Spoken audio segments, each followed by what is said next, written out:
Imagine, if you will, would you please, imagine please, close your eyes, and imagine tropical islands, beautiful tropical islands of Komodo, Rinca, and Flores. Don't they just sound relaxing? And these beautiful places are scattered in the turquoise waters of Indonesia in Southeast Asia. Terima kasih, Ibu.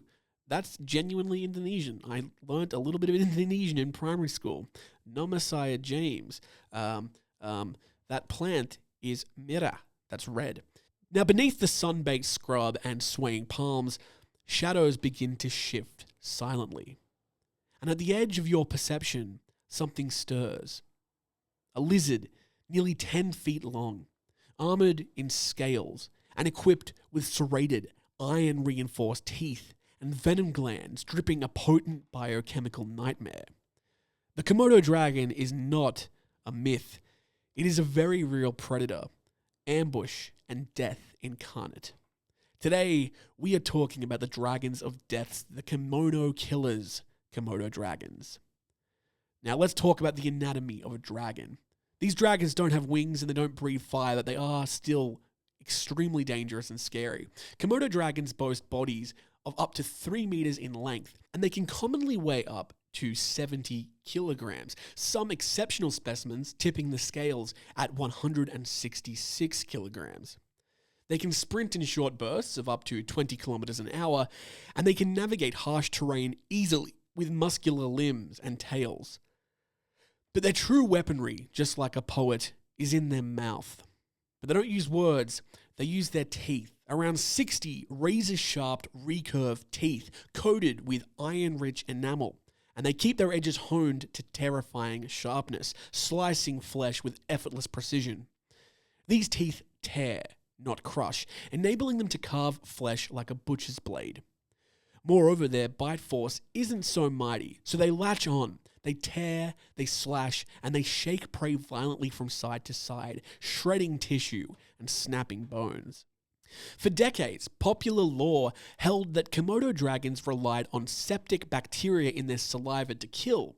Now, that idea has actually been debunked. Research now shows that they have sophisticated venom glands in their lower jaw, one of the most complex venom systems among all reptiles.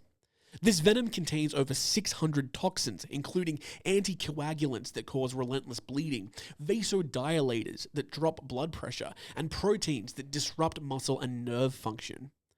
The delivery of this venom is cunning. The venom seeps into the wounds via ducts between the serrated teeth, aided by tearing motions, ensuring maximum tissue penetration. A gruesome combination: physically shredded flesh and uncontrolled hemorrhage, and toxins undermining the victim's physiology. Effects can be swift and insidious, turning escape into a death march. Now, these reptiles are stealthy and opportunistic. They lie in wait, motionless for hours, using leverage from burrows or from shade for ambush. Speed emerges only momentarily when they strike. And after inflicting an initial bite, they often retreat. Then they track the wound's scent trail using their exceptionary olfactory system, including their tongue flicks, Jacobson's organ detection ranges up to 2 to 6 miles in length. They then follow the weakened prey, often finishing the job much later, once the victim has collapsed or is otherwise incapacitated. Now let's talk about the evolutionary legacy of Komodo dragons. Komodo dragons are ancient animals. Their ancestors roamed Australia 3.8 million years ago. Their size isn't tied to dwarf pygmy elephant prey as once hypothesized. Large monitor lizards already existed prior to the island's colonization. The retention of venom speaks to an evolutionary advantage. Venom loss occurs in other species because they no longer need it. Komodo dragons, for some reason or other, kept theirs. Their reinforced teeth are a paleontological marvel, never documented in dinosaur fossils, but hinting towards a convergent adaptation. Now let's talk about some fatal encounters. There have been quite a few attacks from Komodo dragons, not as much as a lot of the other man-eaters that we cover on the show, but enough for me to do an episode on. Number one, we're talking about an 8-year-old boy, quite sadly, and his name was Mansoor. In June of 2007, Mansour, who was an 8-year-old villager, ventured behind a bush on Komodo Island.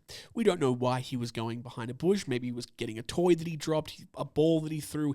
Maybe he was going to the bathroom. However, it doesn't really matter because a deadly predator was lying in wait. The Komodo dragon that was there lunged forward and clamped his leg, shaking him like a rag doll and shredding flesh and snapping his bones. Now, the boy's screams echoed across the island. His uncle drove the dragon away by throwing stones and hitting it with sticks. Mansour led bleeding, his bone exposed, and his life was slipping away into the scorched earth. Now, very sadly, Mansour bled out within 30 minutes, and he is the youngest known human victim of a Komodo dragon. It is pretty awful to visualize, imagining just a child's thigh completely torn open, tissue hanging off it like curtains, and every heartbeat pumping crimson blood onto the floor, his lungs heaving, and eventually his life force fading into the beach. Now, another person that died was named Muhammad Anwar, and he was a fruit picker. In March of 2009, on Rinka Island, Muhammad Anwar, 31 years old, was picking fruit from a sugar apple tree when a branch that he was standing on gave way. He fell, and unfortunately, he didn't just fall into the jaws of one Komodo dragon. He fell into the jaws of two. Now, both of these massive predators, they struck in unison. Their jaws clamped around his hands, legs, torso, and even his neck. His flesh instantly became a mist. His hands were torn off. His arms became ragged stumps. His torso bore patchwork wounds gaping to the bone. His friends managed to repel the predators, but unfortunately Anwar's body was unrecognizable, completely shredded and bleeding. Despite frantic first aid efforts and evacuation from the island, he sadly died of catastrophic blood loss and internal trauma at Flora's clinic. It is hard to imagine that, seeing your friend fall from a tree. I mean, I've seen my friends fall from a tree, and it's pretty funny, but it becomes a lot less funny a lot quickly, very, very quickly, when they fall into the jaws of not one, but two massive Komodo dragons.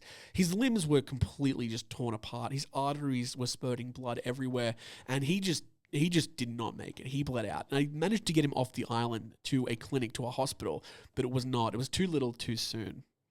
Now, another attack occurred either weeks earlier or weeks later than Muhammad's attack. Reports vary, but this happened sometime around late 2000. Now, an unnamed park ranger was attacked inside his hut one night. Come morning, blood spattered his walls. Inside bushes lay human remains. However, the head, the neck, and the upper torso were all gone. Only his legs, still clad in his uniform pants, remained.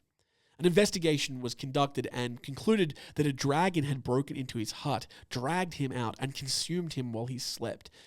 It's hard to really fathom the amount of terror that would go into that. First of all, you're asleep. I'm very vulnerable when I sleep. I sleep in a very uncomfortable position, like this, with my arms and my legs sort of like up as well, like frogged. Basically just like the most vulnerable I could be. Now, my biggest fear is, and I'm also naked, I should say that. My biggest fear is someone walking in for some reason. But the second biggest fear would be a Komodo dragon coming in, pulling me out of my bed into the bushes, and then eating me, and then just like the only thing remaining was my pants.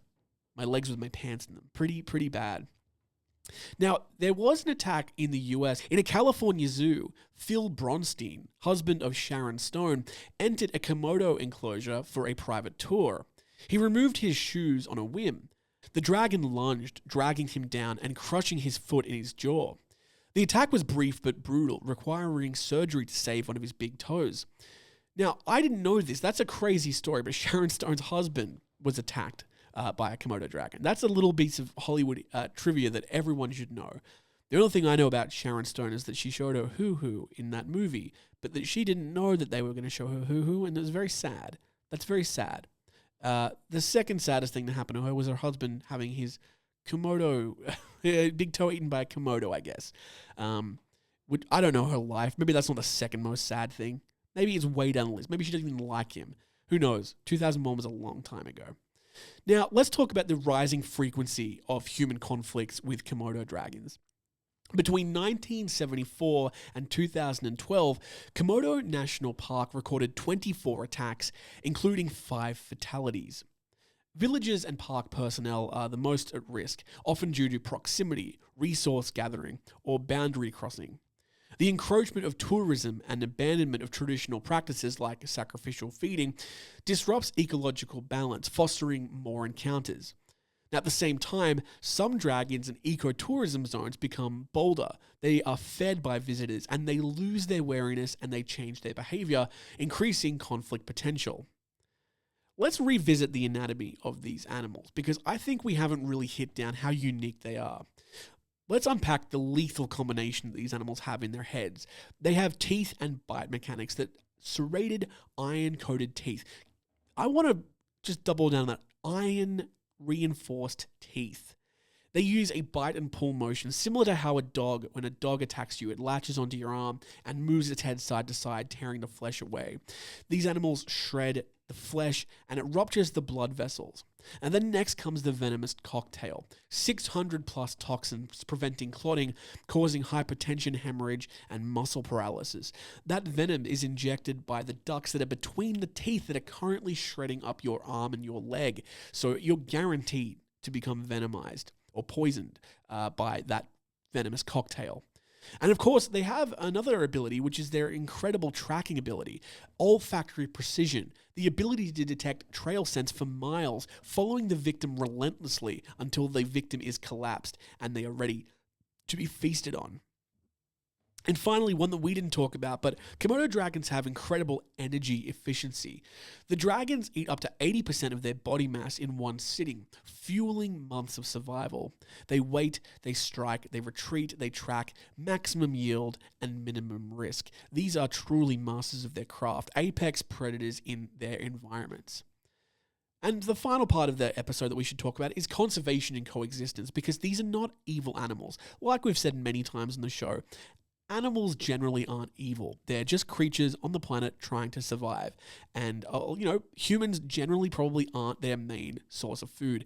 There's only a few animals that actively hunt humans, and Komodo dragons are not one of them. But just like any other predator animal, when you are forced by injury or by lack of resources to find a different prey source, the animal's going to do it. They're not just going to lay down and die. They're pretty hardcore like that. Komodo dragons are endangered, with only about 1,300 to 3,500 adults left, depending on estimates. Their survival is intertwined with human communities. Effective conservation means guided visits, ranger-led tours, especially using long sticks to keep the dragons at bay, respecting boundaries and reducing habitat overlap. Moreover, raising public awareness, knowing their habitats, understanding their venom, and respecting their power, it stores away the thrill of wonder and challenge the assumptions that these dragons are docile relics. Instead, they're apex predators with evolved weaponry. Now, Mansour, Muhammad, the Night Ranger, the Zookeeper, and Sharon Stone's husband all attacked by Komodo dragons, and all of them except for the husband had their lives taken away by them. These breathing predators that predate our memory. These animals are reminders for us always to not just have fear of these animals, but to have respect for them. These are creatures that have evolved perfectly over millennia.